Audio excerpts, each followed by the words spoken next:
Hello, my dear. So we are moving into the very last weeks of the year. Only few weeks to go now until we're gonna have the winter solstice on 21st of December. And I guess you're noticing already, I think we're all feeling it.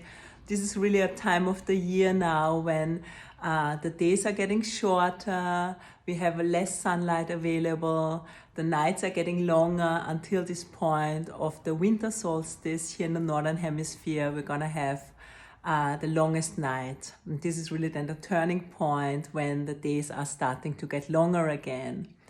But I was just reflecting this morning and I feel something that is really important in this time of the year, because I think for so many of us, we can feel it. It's like the end of the year. You might be feeling really tired. You might be feeling a little bit more sluggish, have less energy. And there's still some time to go. So how can we finish the year still feeling nourished, still feeling vibrant, still feeling energized? And I have over the years really learned to better manage my energy in this time of the year. I used to really feel low energy as well. And I have learned to really look after my fire to, be actually feel much more vibrant in this time of the year. So that's why I created now this list for you of my 12 top tips that I have for you that will help you to move through these last weeks and just really increasing your self-care. I feel this is a time where we really need to do extra self-care. It's a time to rest more, the days are getting shorter, we have less sunlight. This definitely affects our system. We are very much regulated by the sunshine. So don't be surprised if you're more tired. This is normal at this time of the year. But of course, certain things you can do that will lift your energy, yeah? And for me, the main things that came to mind are around some kind of basic categories. And also I want to say, I wrote this list and I feel it's all not rocket science. You probably heard it before, it's kind of the basics. But are you doing it? Are you actually doing all of these? Because that's then when, when the rubber hits the road. Are you actually applying it in your life? And you will notice it on how you feel. If you're feeling very exhausted or very tired, you're probably not doing all of those. So just have a look and see through them, where you can get inspired just to take care of yourself a little bit better.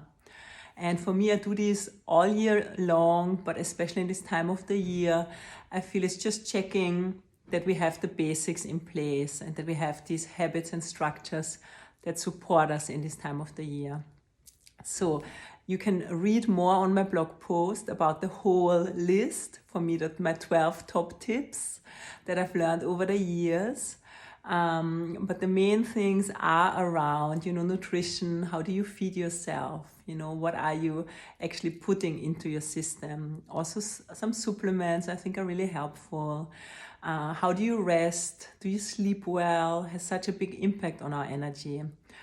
Movement. I wish I would have understood that earlier, what a game changer this is. I highly recommend, especially if you're feeling tired or, maybe also energetically not so high vibe. Make sure you move every day and ideally some cardio. So if you're coming to my yoga classes, you might notice we do some stronger things in this time of the year to really get you a little bit sweating as well. This is good for you right now. Yeah, make sure you do some cardio. You will feel better. You will immediately see the difference. And also energetic housekeeping. I think in this time of the year, we need to pay more attention. Are you, cleansing your space well? Are you cleansing your energy? It's really important to do that. Also your home or wherever you spend a lot of time. And then generally your well-being, pay attention to your well-being. Notice what fills you up, what makes you feel nourished, and what saps your energy. Just become more mindful and see how you can actually navigate in a way, that you spend more time with the people who, make you feel inspired and lit up, and less time with the ones who are always whining and, where you feel exhausted after meeting with them. So just being more conscious, being more aware about, what nourishes you. And I think this time is a good test because, of course, in the summer, we might not be paying so much attention, but it's also happening. But in this time of the year, I feel we can't really get away with it if we don't have these right practices. So feel free to make your own list, take this as an inspiration, and I really hope that's helpful for you. Wishing you a wonderful December, beautiful time of the year. Enjoy the magic of it as well, all the beautiful lights in the darkness. And would love to hear from you how it resonates, what your favorites are, and also if you have anything to add. So much love.